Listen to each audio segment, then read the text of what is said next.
Kamis 1 Mei 2025, buruh kembali melakukan peringatan Hari Buruh Internasional atau May Day.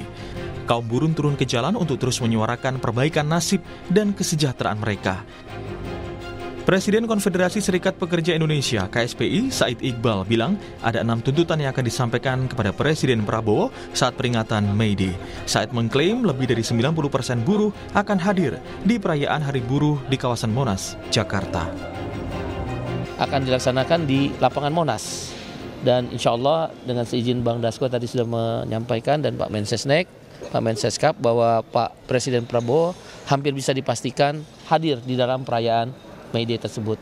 Bisa dipastikan 90% lebih buruh berkumpul merayakan May Day di lapangan Monas.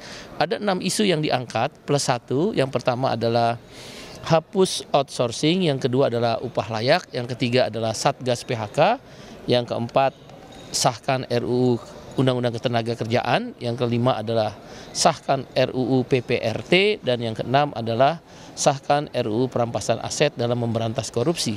Dan satu lagi adalah ratifikasi Konvensi ILO nomor 188 tentang perlindungan buruh perikanan. Sementara Menteri Sekretaris Negara Prasetyo Hadi menegaskan Presiden Prabowo Subianto akan hadir di peringatan Hari Buruh atau May Day. Mensesnek menambahkan agenda pertemuan Presiden dengan buruh sudah direncanakan sejak lama. Teman-teman panitia peringatan acara May Day memang beraudiensi dengan kami sekaligus mengantar undangan kepada Bapak Presiden.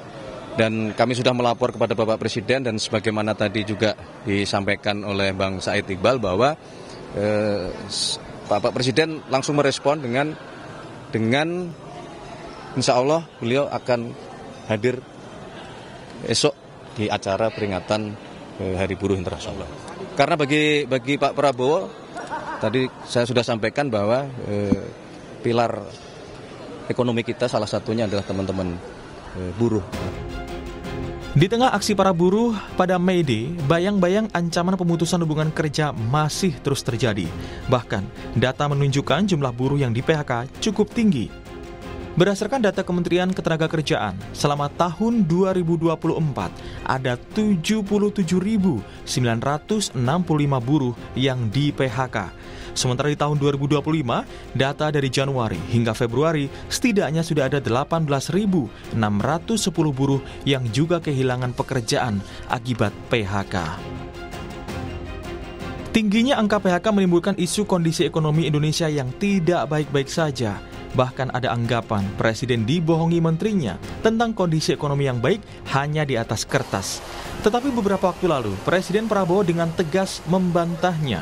Presiden menyatakan dia akan bekerja agar kekayaan negara bisa dinikmati seluruh rakyat Indonesia. Setiap kali melihat suatu keberhasilan yang nyata, ada yang mengatakan saya dibohongi oleh menteri-menteri saya. Ada yang mengatakan bahwa ekonomi Indonesia bagus hanya di atas kertas. Tidak, di depan mata ekonomi kita, di depan mata ekonomi kita kuat dan akan lebih kuat lagi. Kita berjuang.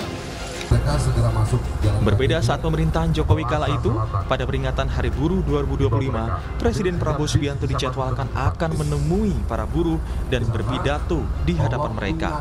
Lantas, akankah 6 isu tuntutan buruh akan terrealisasi? Dan bagaimana nasib serta kesejahteraan buruh ke depannya? Tim Liputan, Kompas TV.